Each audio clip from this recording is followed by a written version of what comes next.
Welcome to another custom-tailored deep dive.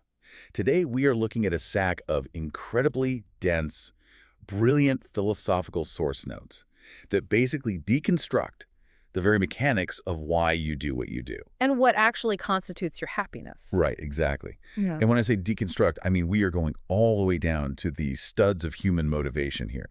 The goal today isn't just to, summarize some centuries-old philosophy. No, the mission is to map the exact anatomy of a decision. Yeah, to find out why the things we just assume will bring us fulfillment usually leave us empty, and to examine what actually works according to the really rigorous, almost mathematical logic of these sources. Well, it is mathematical. It's precise. It really is. So imagine having an architectural blueprint for every choice you've ever made, from the grand, life-altering career pivots down to what you decided to have for breakfast this morning. What's fascinating here is that to understand something as transcendent as happiness, the author of these notes insists we first have to understand the architecture of a very simple, microscopic human action. They don't start with lofty poetry about the soul. They start with a highly systematic, step-by-step logical framework. They take apart human motivation the exact same way an engineer would dismantle a turbine. Just piece by piece. Piece by piece. The prologue of the text lays a foundational premise, which is that man is made in the image of the divine. Which sounds poetic at first. It does, but it qualifies exactly what that means in this specific context. To be made in that image implies being an intelligent entity endowed with free will and self-movement. Self-movement, right? Yes. The fundamental baseline is that humans are the principle of their own actions. We are not just reactionary matter. We have dominion over what we do. But the text immediately introduces a highly specific distinction that caught my attention. Yeah. Because it kind of challenges that exact premise of total dominion. Oh, the distinction between human actions and actions of a man. Yes. Right out of the gate, the author separates what they call human actions from the actions of a man. And it seems like a semantic game at first. It really does. But the text argues that for an action to be properly called a human action, we must be the absolute master of it. It must proceed from a deliberate will and from reason. And the example they use is great. It's so relatable. Scratching one's beard or moving a foot while deep in thought about something else. The author argues that those are not human acts. No, they're merely acts of a man. Just acts of a man. It's a crucial metaphysical distinction, and it sets the stage for everything that follows. A human action, in this classical framework, is defined exclusively by deliberate, rational intent toward a specific end. Okay, so if you are sitting there reading a book and you absentmindedly scratch your beard or tap your foot. That physical movement did not originate from your rational deliberation. Yeah. You didn't consciously set an end goal, like I need to relieve this itch on my chin, and then execute a physical plan to achieve it. It was just a localized reflex. Exactly. Therefore, it possesses what the text calls an imaginary end, but not an end fixed by reason. It's a biological glitch, not a human action. Wow.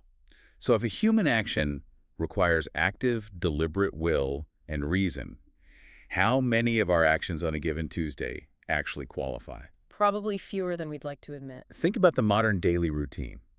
You wake up, you hit snooze on autopilot, you shuffle into the kitchen, you pour coffee on autopilot. And maybe you mindlessly scroll through a social media feed for 20 minutes without ever deliberately choosing to open the app. Exactly. According to this framework, you aren't actually performing human actions for the first hour of your day. Right. You are just executing a series of biological and habitual scripts. This raises a really important question about autonomy. The sources are suggesting that the defining characteristic of our humanity is our deliberate movement toward a goal. Toward an end. Right. And to illustrate this, the text introduces the archer and the arrow analogy. I love this one. It's very visual. It states that rational beings move themselves to an end, whereas irrational beings, or humans acting irrationally, are moved to an end by another, like an arrow shot by an archer. So the arrow reaches the target, but only because an external intelligence gave it that trajectory. Precisely. When we operate purely on instinct, mindless routine, or, algorithmic manipulation, we are essentially acting as the arrow. We are being propelled by external forces, environmental cues, ingrained habits. It is only when we engage our reason to set a goal and move toward it that we become the archer. Yes, that is the core of it. Okay, but let me push back on this framework a bit. Go ahead. If we are talking about setting goals, doesn't the sheer mechanics of achieving a goal imply that the physical action itself is what matters? How so? Well, if I build a house, the physical labor is the action. But the text argues that the end The goal is the first cause in our intention, even if it is the very last thing executed. Right. That feels entirely backward to how we normally perceive time and action. It seems backward only if you are looking at it purely chronologically rather than teleologically. Heliologically, meaning the study of ends or purposes. Exactly. Think of it this way. The physical reality of the finished house is the absolute last thing that materializes. But the idea of the finished house, the end, is the very first thing that caused you to pick up a shovel to dig the foundation. Ah, okay. I see. Without the end already existing in the intellect, the first step is never taken. Therefore, the end is the prime mover of the entire sequence. And this leads to perhaps the most controversial assertion in this early section of the notes, right? Yes, the assertion that the end specifies the moral nature of the action. Right, and the text uses a shockingly stark example to prove this point. It examines the physical act of killing a man. It doesn't pull any punches. No, it really doesn't. The physical mechanics of that action, the kinetic energy, the biological cessation of life, constitute just one natural physical species of action. The pure physics of it. But morally, the text insists that this identical physical movement can belong to entirely different species of action, depending entirely on the end goal of the archer. Precisely. The source notes that the act of killing could be ordained to the safeguarding of justice. Like a legitimate execution or self-defense. Yes, which, within this classical framework, categorizes the action as an act of virtue. Or, the exact same physical movement could be ordained to the satisfying of private anger. Which categorizes it as an act of vice. Right. The physical natural reality is identical, but the human action is entirely different because the end is different. The end is the formal element. It gives the action its actual shape. But wait, if the physical act is identical, and the moral weight shifts entirely based on what's hidden inside the person's head, doesn't that make morality entirely subjective? That is the natural objection. Because if the end justifies the action, couldn't someone just claim their end was virtuous to excuse literally any behavior? They could claim that, but the framework here does not support utilitarianism where the ends justify the means. The text operates on the assumption that for an action to be good, the object, the circumstances, and the end must all be properly ordered. Okay, so you can't just slap a good intention on a bad action. Exactly. You cannot choose an intrinsically evil object and direct it toward a good end. But the point the author is making here is about specification. Specification. Yes, if you take a neutral or conditional physical act, it is the overarching intention that categorizes what kind of human act is actually occurring.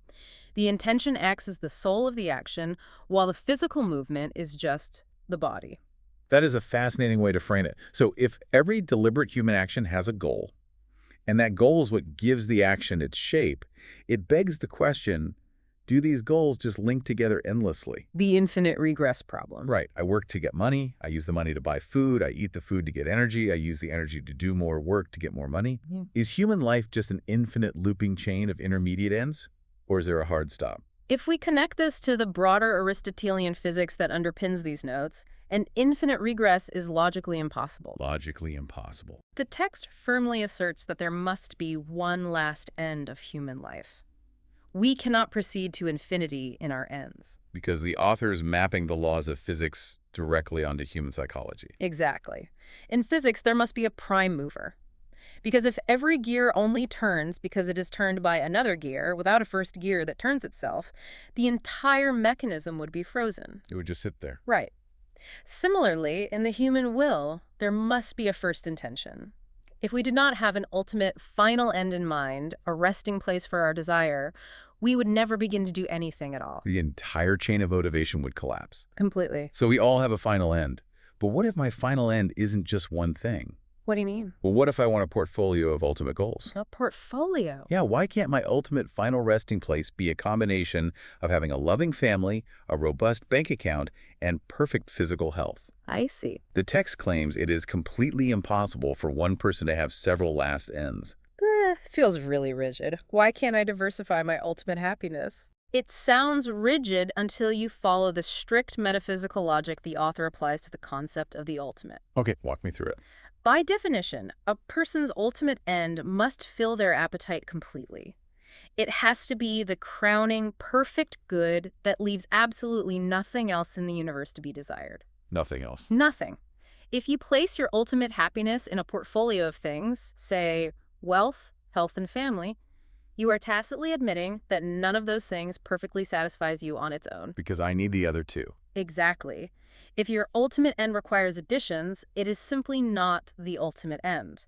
The human will, according to this architecture, naturally tends toward one final, all-encompassing universal good. So you can have many intermediate ends, but the apex of the pyramid must come to a single point? It has to. Okay, let's follow that logic. If there is only one ultimate end, and the text says that every single thing a man wills, he wills for that last end, the sheer cognitive load of that sounds exhausting. It does sound like a lot of pressure. Right. Do I genuinely have to be consciously directing my mind toward my ultimate universal life purpose every time I choose to, say, watch a comedy special or play a game of tennis? No, and the author anticipates exactly that practical objection. Thank goodness. The text is surprisingly grounded here.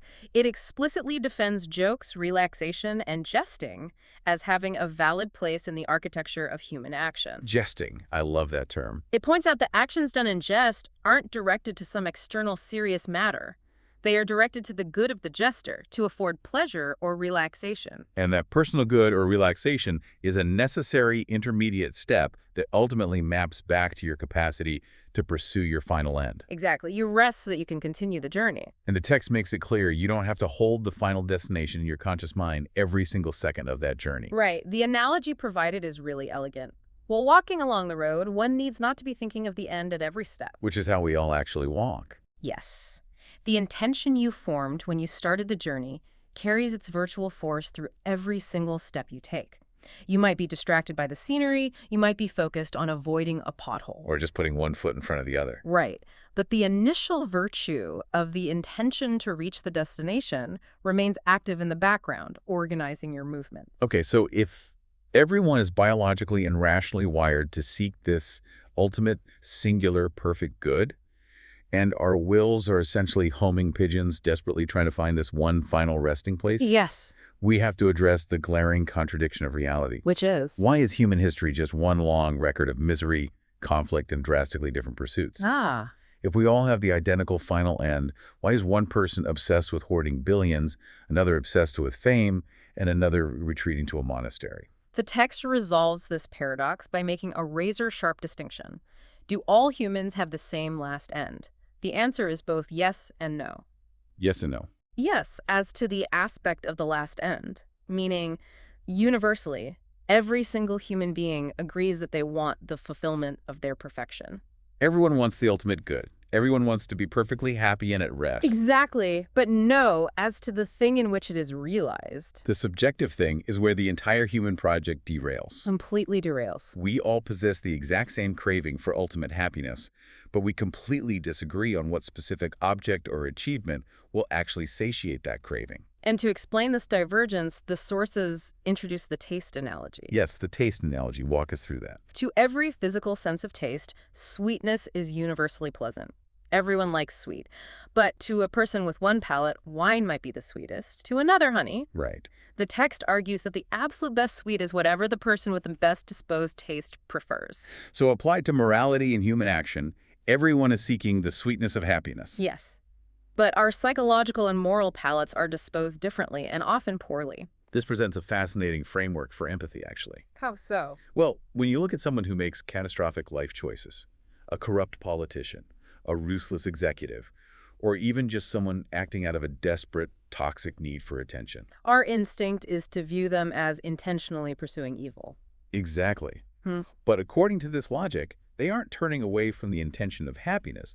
They want exactly what the philosopher or the saint wants, ultimate rest. They're just mistakenly seeking it in the completely wrong things. Their palate is corrupted. They mistake a lesser, finite good for the ultimate, infinite good. It really strips away the cartoonish idea of the villain who pursues evil for evil's sake.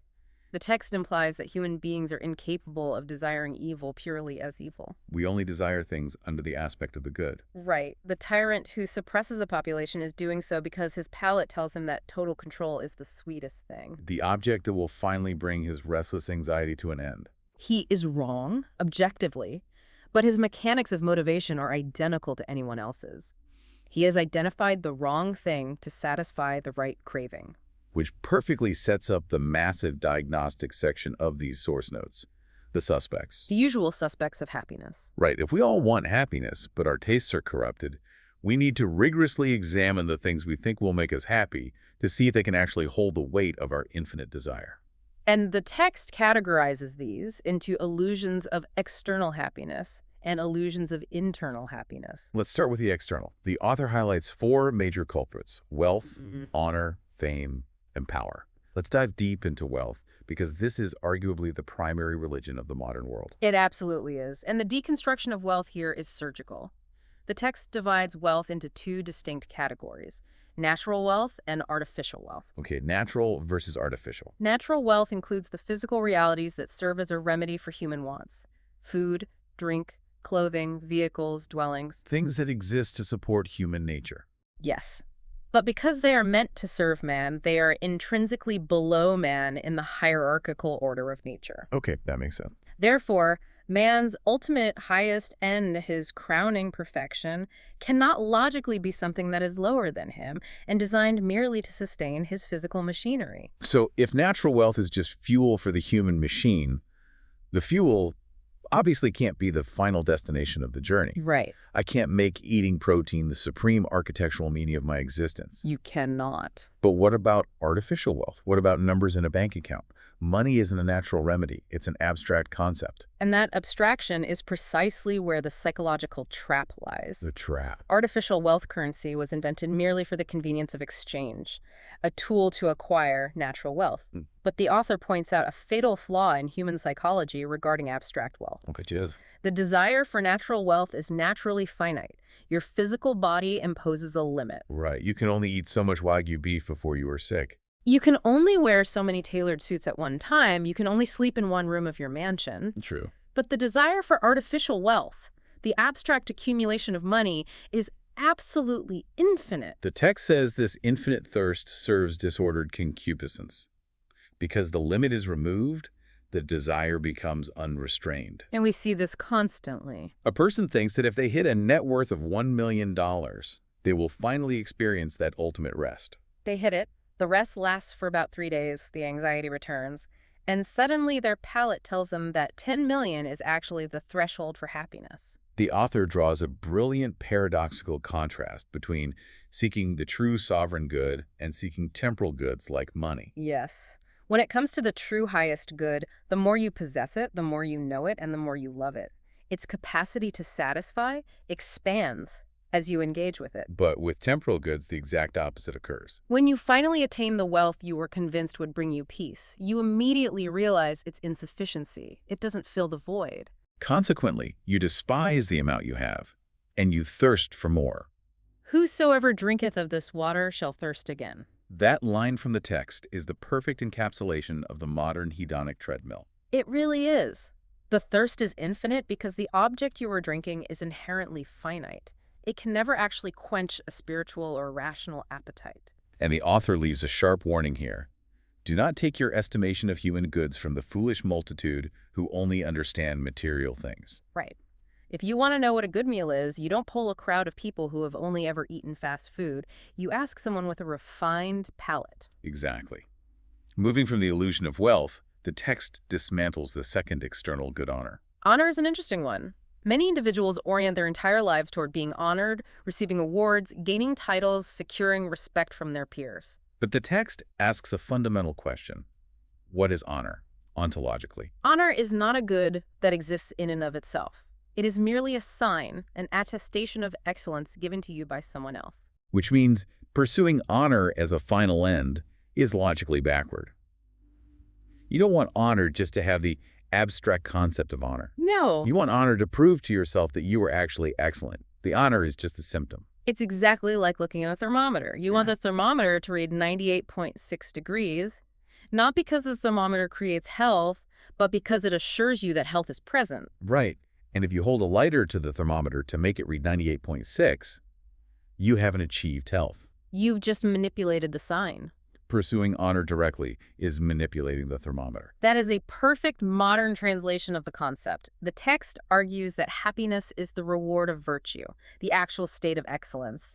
Honor is just what other people offer you because they have nothing greater to give to acknowledge that excellence. Therefore, the sign cannot be the ultimate end. The excellence itself must be. And this naturally bleeds into the third illusion of external happiness, fame or glory. Fame seems even more fragile than honor. It is. The text defines it as being well-known and praised, but it brutally undercuts fame by pointing out the sheer unreliability of the people doing the praising. The crowd. Right. He says human knowledge frequently fails, that it is often based on false information or lying reports. We see the mechanics of this exposed daily in modern culture. If your ultimate unshakable happiness depends on the collective opinion of a crowd, Whether that's a 13th century village or a 21st century social media platform. your happiness is built on sand. The crowd is easily deceived, deeply fickle, and prone to rapid shifts in judgment based on incomplete information. If your final end requires the sustained, accurate approval of strangers, your happiness is entirely out of your control. It lacks the self-sufficiency and stability required of the ultimate good. Which brings us to the fourth, and perhaps most seductive, external illusion power. If wealth, honor, and fame are too reliant on other people, then power seems like the ultimate solution. If I have total control over others, if I am the absolute ruler of my environment, then surely I can architect my own ultimate happiness. But the text rejects power on the grounds that power is merely a principle of action, a capacity, not an end in itself. In classical metaphysics, power is a state of potentiality. It is simply the ability to affect change. But a capacity is morally neutral until it is actualized.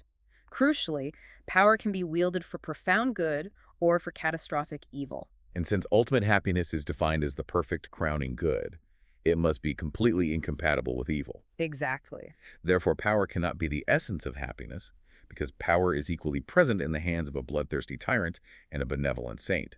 The tool cannot be the goal. To drive this point home, the text quotes the philosopher Boethius, who observed the actual lived experience of those who achieve absolute power. What does he say? He asks, "Think you a man is powerful who is surrounded by attendants, whom he inspires with fear indeed, but whom he fears still more?" The inherent paranoia of power. Yes. You achieve total control, but because your power relies on suppressing the wills of others, you live in constant terror of losing it.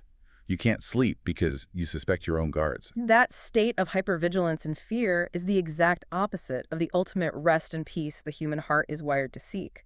So if we synthesize the first major phase of the diagnostic wealth, honor, fame, and power are all disqualified. They are entirely external. They are subject to the whims of fortune. They are reliant on the flawed judgments of other people. And they can be lost in an instant. The ultimate good must be intrinsic, stable, and fulfilling. If happiness isn't out there, maybe it's in here. Internal goods. Right. What about the things that belong exclusively to us? What about our own physical bodies and our own internal sensations?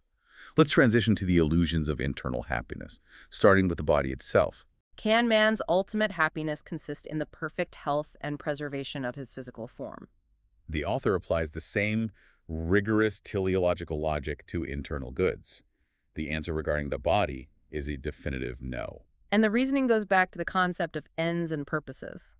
The body exists for the sake of the soul, much like matter exists to receive form. Or instruments exist for the sake of the person using them to accomplish a task. The text uses the ship captain analogy here, and we need to spend some time on this because it feels incredibly relevant. Extremely relevant. The author notes that a ship captain does not make the mere preservation of his ship his ultimate end.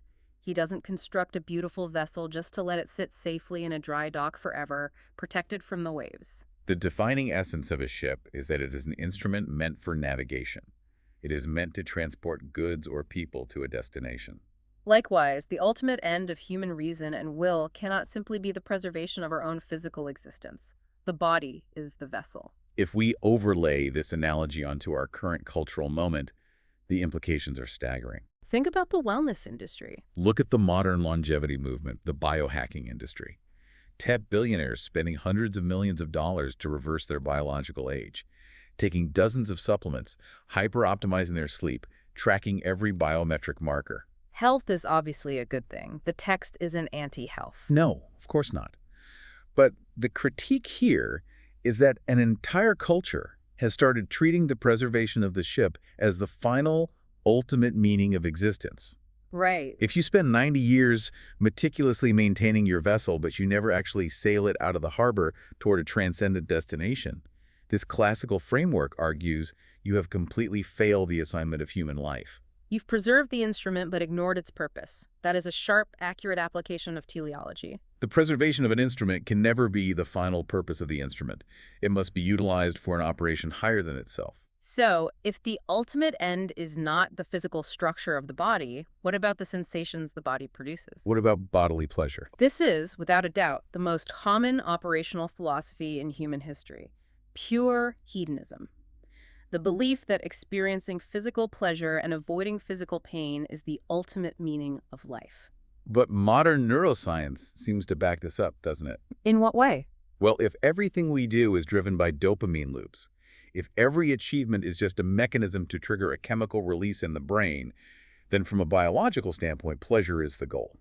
How does this centuries-old text counter the argument that we are just sophisticated pleasure-seeking machines? It counters it not by denying the existence or importance of pleasure, but by making a profound metaphysical distinction regarding its nature. The text categorizes bodily pleasure as a proper accident resulting from some good. We need to define accident carefully here because in modern parlance, an accident means a mistake or a crash. Right. In Aristotelian metaphysics, reality is divided into substance or essence and accidents. Okay, substance and accidents. The essence is what a thing fundamentally is.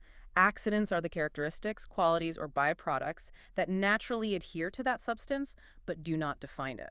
For example, a dog's essence is its canine nature. Its brown fur or its weight are accidents. The text uses the example of humans being a risible animal, meaning we are creatures naturally capable of laughing. Laughing is a natural byproduct, an accident of our rational nature, but our essence is rationality, not laughter. Exactly. So applied to pleasure, the text is arguing that pleasure is the exhaust pipe, not the engine. The exhaust pipe. If you acquire a good thing, a great meal, a reunion with a friend, an intellectual breakthrough, the natural byproduct of your appetite resting in that good thing is the sensation of pleasure. But seeking the byproduct as the main goal is a massive category error. It's like buying a high-performance sports car, ignoring the steering wheel and the destination, and just sitting behind it sniffing the exhaust fumes because you like the smell of combustion. You experience pleasure because you attained a fitting good. The delight is just the symptom of the attainment. Furthermore, the text points out the severe limitations of bodily pleasure. The physical senses are inherently tied to corporeal organs.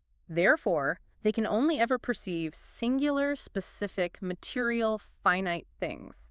A slice of cake, a warm breeze, a physical touch. But the intellect, the rational, immaterial part of man, is capable of apprehending the universal.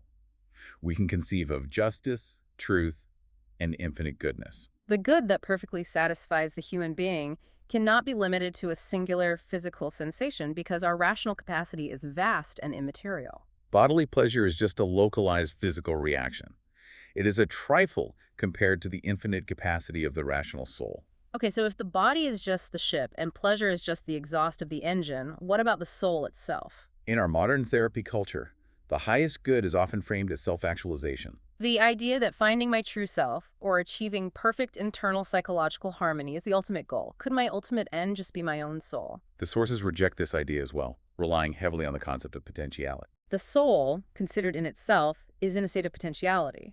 It is not fully actualized. It learns, it makes mistakes, it grows. It goes from potentially knowing a fact to actually knowing it, from potentially being virtuous to actually practicing virtue. In metaphysics, anything that is in a state of potentiality, meaning it is still developing, still lacking, still seeking fulfillment, cannot possibly be the ultimate final end. The final end, the prime mover of all desire, must be completely actualized, a perfect, unchangeable good that lacks nothing. The soul is the bucket, it's not the water. The soul desires the universal good, and the soul itself is merely a participant in goodness. It is a portioned, finite thing. Therefore, the soul cannot be its own last end. It requires an object outside of itself, greater than itself, to fill its potentiality. Precisely. And this leads us to the climax of the entire philosophical framework. Let's summarize where we are because the ground we've covered is immense. We have established that humans act deliberately for an ultimate end. We've proven the end must be singular. We've shown that our palates are often corrupted, leading us to chase illusions. We systematically stripped away wealth, honor, fame, and power. We moved inward and stripped away bodily health, physical pleasure, and even the soul itself. We have systematically eliminated every single created thing in the universe as a candidate for ultimate happiness. So what is left? What is the true nature of happiness, according to the rigorous logic of these sources? If no created finite good can constitute happiness, because our intellect and will have a capacity to desire the infinite universal good, then logically, only the uncreated good can lull the appetite. Only the absolute infinite source of all goodness, which classical philosophy identifies as God, can perfectly and permanently satisfy the human will. But the text does not stop at this theological assertion. It makes a very careful, incredibly precise distinction between the object of happiness and the attainment of happiness. This distinction is where the philosophy gets incredibly deep, and it completely subverts the cartoonish ideas of what ultimate happiness looks like. Let's break down object versus attainment. We can look at happiness in two distinct ways. First, what is the thing that makes us happy? The object. That is the uncreated good, the universal fount of truth. It exists independently of us. But second, what is the state of being happy within us? How do we, as finite creatures, actually possess or interact with that infinite object? That possession, that attainment, is something created. It is an event that happens within us. And the text defines this attainment not as a passive state of just existing in the presence of the good, but as an operation, an action, an act. That is the paradigm shift. When most people imagine eternal happiness or even just perfect earthly retirement, they picture a state of complete passivity, sitting on a cloud, playing a harp forever, or sitting on a beach doing absolutely nothing. But the text says happiness is an operation. It is highly active. It is man's supreme perfection functioning at its absolute highest capacity. Yes, and the author carefully clarifies what kind of operation.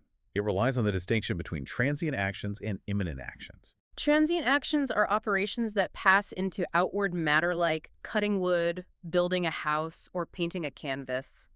The action leaves the agent and changes the environment.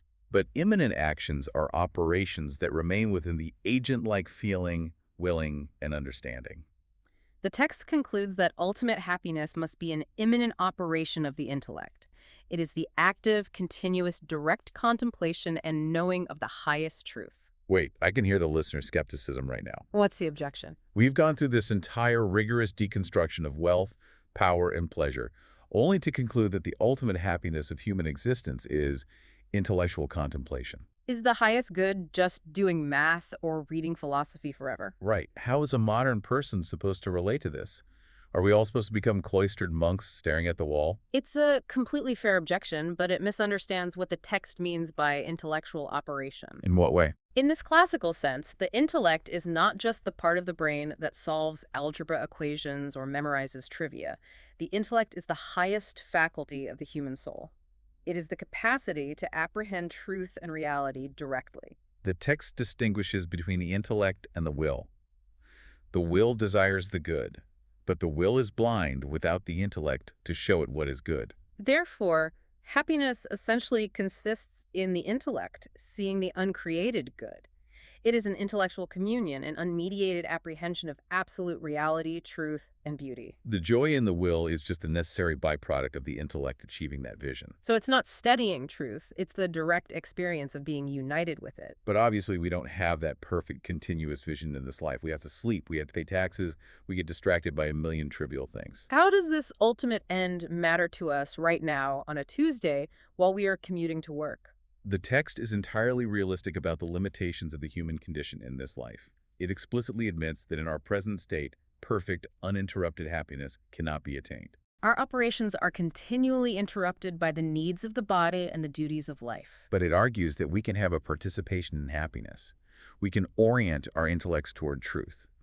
Even amidst our daily operations, the closer our minds are busied with the contemplation of what is universally good and true, the closer we mimic that final state of rest. To help visualize this participation, I keep going back to the quote the text pulls from Boethius, "God is happiness by his essence, men are happy by participation." It's the difference between being near a fire to get warm versus being the fire itself. The uncreated good is the fire. Our ultimate attainment of happiness is the act of stepping as close to that heat as possible and actively perceiving it. We are trying to participate in its warmth through the operation of our intellect, Hmm. even when we are just chopping wood or carrying water. That analogy perfectly captures the metaphysics of the text. The operation of our mind uniting with truth, however imperfectly in this life, is what happiness actually consists of for a human being. It requires an active orientation of our highest faculties toward the highest good, refusing to settle for the finite substitutions that constantly demand our attention. This has been an absolute masterclass in classical logic, and it completely dismantles so many of our modern cultural assumptions.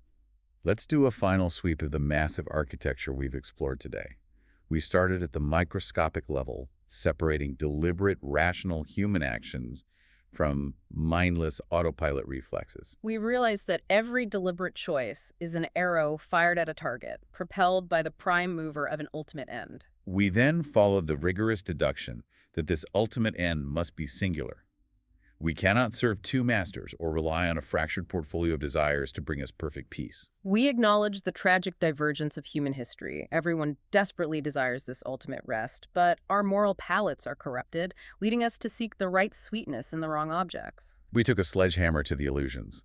We proved why the modern thirst for abstract wealth is literally infinite and therefore torturous. We exposed honor as a mere thermometer, fame as a fragile rumor dictated by a fickle crowd, and power as a terrifying tool that breeds paranoia. We looked inward and realized the body is a glorious ship meant for sailing, not just for preservation, and that physical pleasure is merely the exhaust of a good engine, a byproduct that can never serve as the destination itself. And finally, we arrived at the profound conclusion that because human beings possess a rational intellect capable of conceiving the infinite universal good, no finite created thing in the universe will ever be enough. True.